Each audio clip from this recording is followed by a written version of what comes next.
ever told me a few years ago that we would ever read headlines like these in American newspapers, I would have called him crazy. Yet here we are, reading them.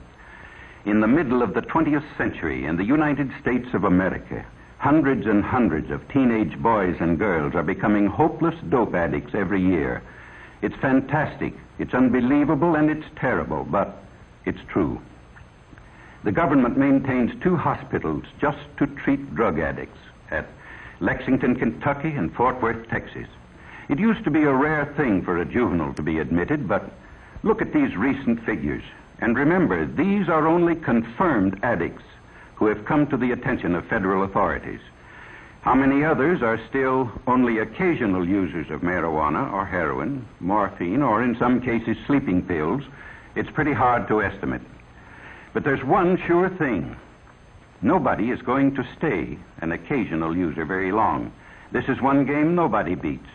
If you use narcotics, before long you'll have the habit, about the hardest in the world to break. And the dope addicts say, you're hooked. Well, how does one become hooked? The simplest way to answer that is to talk to someone who has had the experience.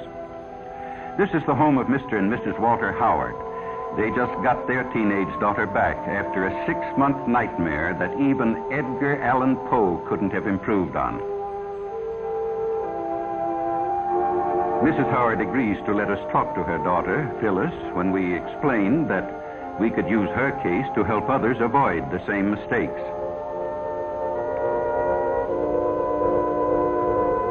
This is Phyllis as she looked 6 months ago, a senior in high school, pretty as a picture.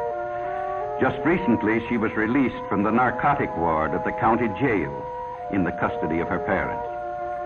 It's hard to believe that this girl is the same as the one in the picture, but it doesn't take long for the drug habit to make anyone over.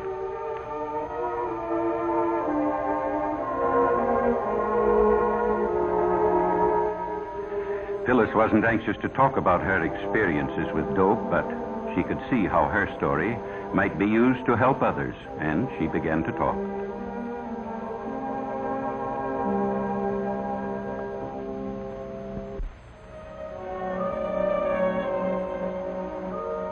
I guess I knew about reefers, that's marijuana, ever since junior high. Some of the boys smoked them, the ones who couldn't get along, who were afraid of everything. You know, the ones with no backbone.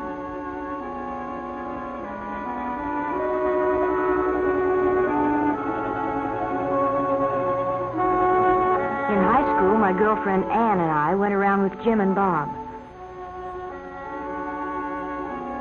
They both smoked pot. That's jive talk for marijuana. And after a while, Ann and I got so that we did, too.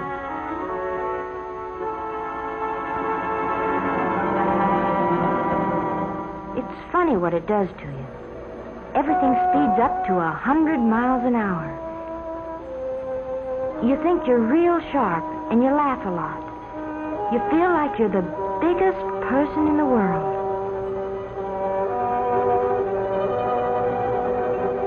But I didn't feel so good when I came home high that night.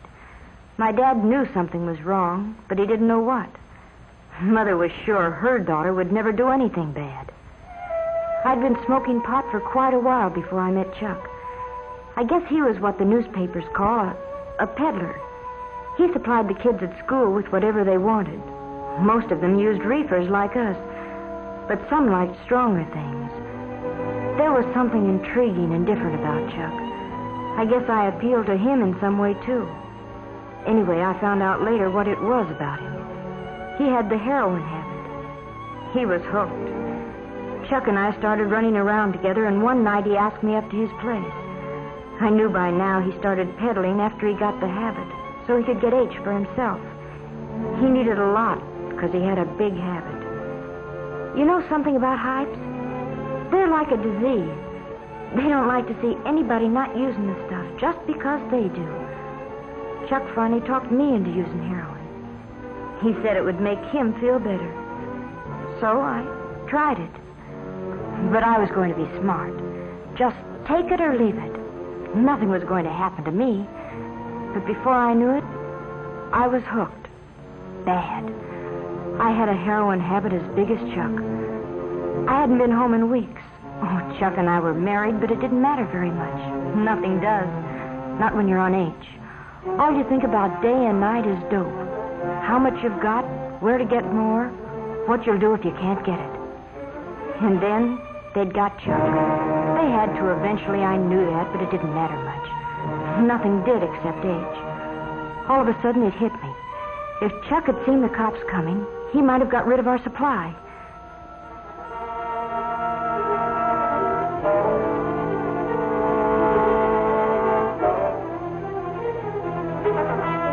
That's what happened. Chuck got rid of everything.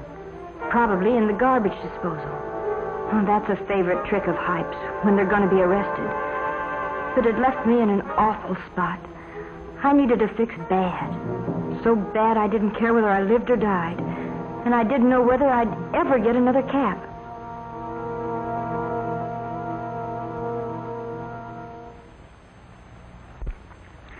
In the meantime, Phyllis's parents had nearly gone crazy. They hadn't seen or heard from their daughter in months.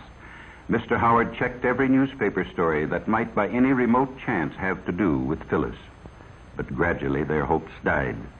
They were almost convinced she was dead. But I wasn't dead. I tried once to kick off the habit, but I was too far gone. You know, the police say, find a heroin addict and you find a criminal, and that's just about it. If you're hooked bad, it costs about $30 a day for H. Boys get the money by stealing or swiping car parts, maybe by holdups. Girls take up street walking or do what I did, become peddlers themselves. When Chuck went to jail, I used his contacts and peddled dope myself. Sure, I knew it was wrong, but when you're hooked, you can't help yourself. They got me eventually, too, just like they did Chuck. And when I was arrested, I was almost glad. I told them I wanted help. I wanted to try and kick it off. It was horrible. 5 days, and I didn't care whether I lived or died. It feels like your skin is being torn right off you, and then you ache all over and get sick and you can't breathe. Your nose runs and you have a high fever, and then you pass out, but when you wake up, it starts all over again. 5 days. But I was lucky. I kicked it off, and I've never used dope since. Maybe what happened to me will keep it from happening to somebody else. Or I don't even want to talk about it. And all I hope is that someday I can forget it. Well, that's Phyllis's story. In the United States of America, 20th century. Unbelievable, isn't it, that such things can happen? Phyllis's case is typical. Most teenagers start off with marijuana. Then they decide to see if heroin has any kick. It does. Sometimes it only takes a few days to find out they can't leave it alone. In order to get money to buy it, they turn to crime. And that's the story. There are practically no happy endings when you fool with drugs. Doctors say restoring an addict to normal life is about the toughest thing in medicine. Well, what's the answer? Enforcement? Yes, that's one of them, certainly. In the Far East a few years back, they were lining up dope peddlers and shooting them in the back of the head. But it didn't stop addiction. It just made it harder for victims to get the stuff. No, the answer is a simple one. Just use your head. Leave narcotics absolutely alone. Remember what happened to Phyllis and others like her. Talk it over with your parents or school counselor, somebody you have confidence in.